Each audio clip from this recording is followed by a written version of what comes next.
Welcome, ladies and gentlemen, to another exciting presentation on consumer motivational theories. Let's start off with a little song. Oops, I did it again. I marketed to your motivation. I satisfied your belongingness needs or your social needs or your biological needs or your self-actualization needs or any of those other needs. Yeah, that wouldn't be a very good song. But anyways, today we're going to take a look at consumer motivational theories, and more specifically we're going to look at Thorndike and Alderfer. So sit back, make sure you get your pen or pencil out and take some notes, and enjoy the presentation. Okay, so what are we going to look at today? First of all, we're going to try and identify what is motivation again. We want to make sure that you guys have a solid understanding about what motivates people. We're then going to take a look at two other, not necessarily competing theories, but just other theories regarding motivation and consumer motivation. The first one is Thorndike and his law of effect, and the second one is Alderfer and his ERG theory. Both of these take a look at different reasons why consumers are motivated. Lastly, we're going to combine all of these theories together, both Thorndike and Alderfer, as well as Maslow from our previous discussion, and really come to a solid understanding of why we look at all these different motivational theories for ourselves as marketers. Okay, so motivation, what is it again? Well, really, again, it's anything that gets you to do something. If that happens to be a Tyrannosaurus Rex, that's a pretty good motivation. However, motivations can be emotional, societal, rational, or biological. If you're motivated to do something because of maybe a fear of emotion, or that your emotion is going to be positive, that's a great motivation. Maybe it's society that's motivating you to do something. Maybe it's just a rational choice. We've all trying to make rational decisions in our lives, and that's a rational motivation. And lastly, biological. And again, we looked at this with the first stage of Maslow's pyramid, but biological motivations are anything that we are going to do because if we don't, we may not survive. All right, so let's start off looking at this guy named Thorndike. Now, Thorndike was this behavioral psychologist who took a liking to the psychology or the behavior of animals. He studied animals and their behavior over a number of years, and he looked at how animals react after something positive happens.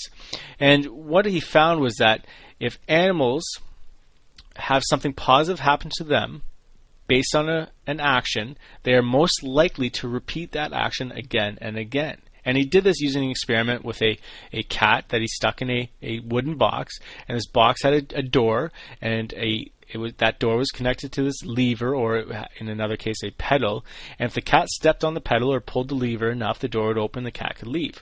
Well, that action of pulling the lever or stepping on the pedal led to a positive result. And when he put the cat back in, the cat would do it again, and the cat became more and more proficient at doing this because of this successful or this positive event that happened after a successful behavior. So what we are able to look at is applying this theory to consumers, to people. And consumers are no different. People are no different. We are motivated to do things that result in positive actions, and we are unmotivated, or we will avoid doing things that lead to negative actions. And therefore, as consumers, we are influenced to purchase products that lead to these positive results and avoid those products that lead to negative results. So we're influenced by both the positive and negative, and that's really Thorndike's law of effect. When you commit an action and leads to a positive result, you will more likely commit that action again. If you commit an action that leads to a negative result, you'll less likely commit that action again. Okay, let's take a look at this visually now. And we're going to take a look at three consumers. Just arbitrarily, let's call them Curly, Larry, and Moe. So Curly, Larry, and Moe walk to their favorite store, and we're going to call this store Shop. They walk into this store called Shop, and they purchase a product that leads to an economic, social, emotional, biological pleasure. Well, Curly, Larry, and Moe are most likely going to return to that same shop and purchase that product again and again. It's because they walked into the shop, they purchased a product that led to a positive result. Now, if Curly, Larry, and Moe walked into a shop and they purchased a product and it led to a negative event, such as an economic, social, emotional, or biological cost, most likely they would not return to that same shop and they would go to a different store to look for maybe even a different product. So we can apply Thorndike's law of effect not only to purchasing products, but also experiences we have in store.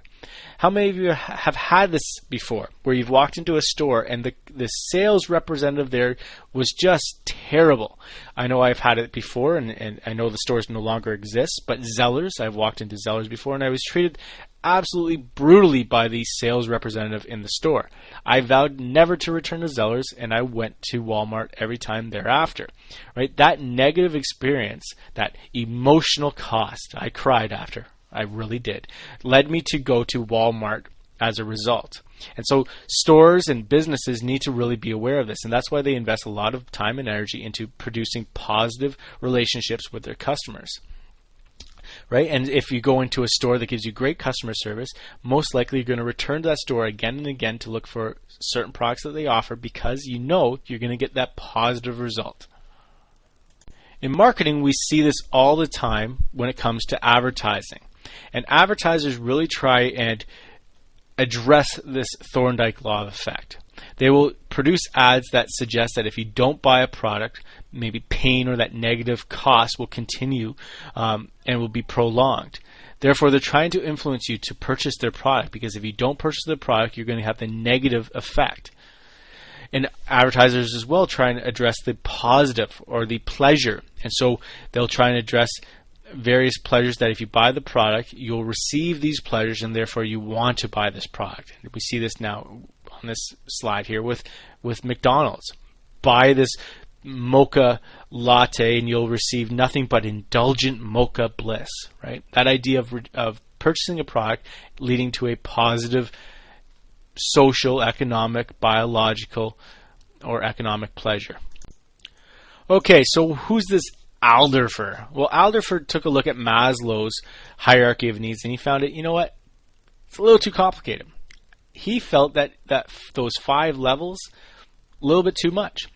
So what he did was he broke down Maslow's 5 levels, his hierarchy of needs, and he broke it down into just 3: existence, relatedness, growth, hence ERG theory. And what he found was that people or consumers are motivated to achieve any one of those levels. If they were motivated to achieve that existence level, then they were motivated to satisfy their biological and safety needs. So what he took was Maslow's first 2 levels, biological and safety, and combined them and called it existence. So all physical and psychological needs necessary for survival. Relatedness is very similar to Maslow's belongingness, and he felt that Maslow was correct in this, and that people are motivated to fulfill personal relationships. So he titled this relatedness. And lastly, growth. And he felt that esteem and self-actualization could actually be condensed into one level. And people are looking to achieve esteem as well as self-actualization, so personal growth. So people need to be productive. They need to fulfill themselves, and in the growth needs category. So you'll notice that Alderfer's ERG theory looks very similar to Maslow, and he also believed in a pyramid structure, and he felt that in order to progress up the pyramid and achieve each successive motivation or need, you need to achieve the level that you're currently on. So in order to get to your relatedness or satisfy your relatedness needs, you need to satisfy first your existence needs. In order to get to your growth needs, you need to first satisfy existence, then relatedness, and then growth. The only difference that we have here between Maslow and Alderfer, other than it's 5 compared to 3 levels, is the idea that Alderfer put forward in terms of that you can regress back down the pyramid. And so if you move up the pyramid to growth, but you fail to really satisfy that growth, you will regress back down to relatedness and really try and satisfy that again before you move back up the pyramid. Maslow didn't really address this, and this is where Alderfer and Maslow differ. Okay, so let's bring this all back together now. So we've looked at Maslow, we've looked at Thorndike, and we've looked at Alderfer. All 3 focused on motivation and what motivates people to purchase products or motivates them to commit actions. Motivations, again, can be emotional, rational, societal, or biological. And if you take a look at those 4 motivations, you can fit them into any one of those theories.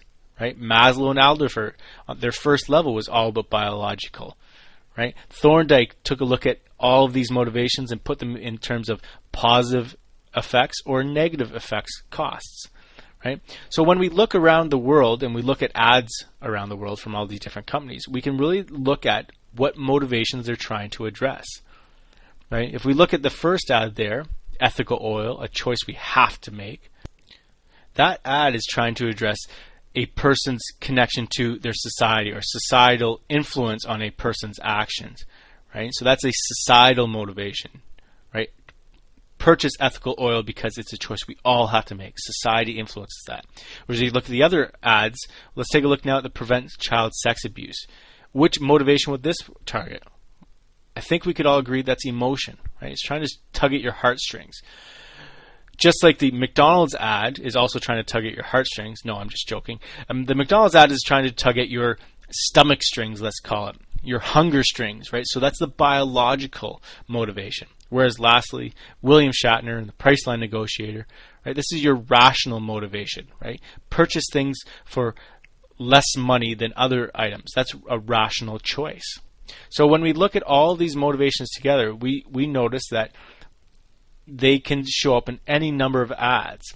The other part to this is that some ads will have multiple motivations at play here.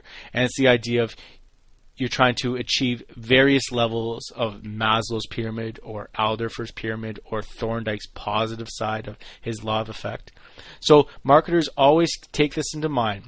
Maslow, Alderfer, and Thorndike when they're preparing ads and also producing products, because they want to make sure that the products, the ads, everything about their marketing will lead to positive results. Right? That ad is really trying to address a person's rational motivation. Okay, so that's motivation. We've took a look at Maslow, we've took a look at Thorndike, and we've taken a look at Alderfer. So now I pose this question to you. What is going to motivate you to go back and make sure you have your notes completed? Is it going to be biological? Is it going to be emotional or societal or rational? Or maybe it's just going to be your own inner motivations. All right, ladies and gentlemen, so make sure you go back, have all your notes complete. If you have any questions, please just ask. And that's it. We'll see you tomorrow.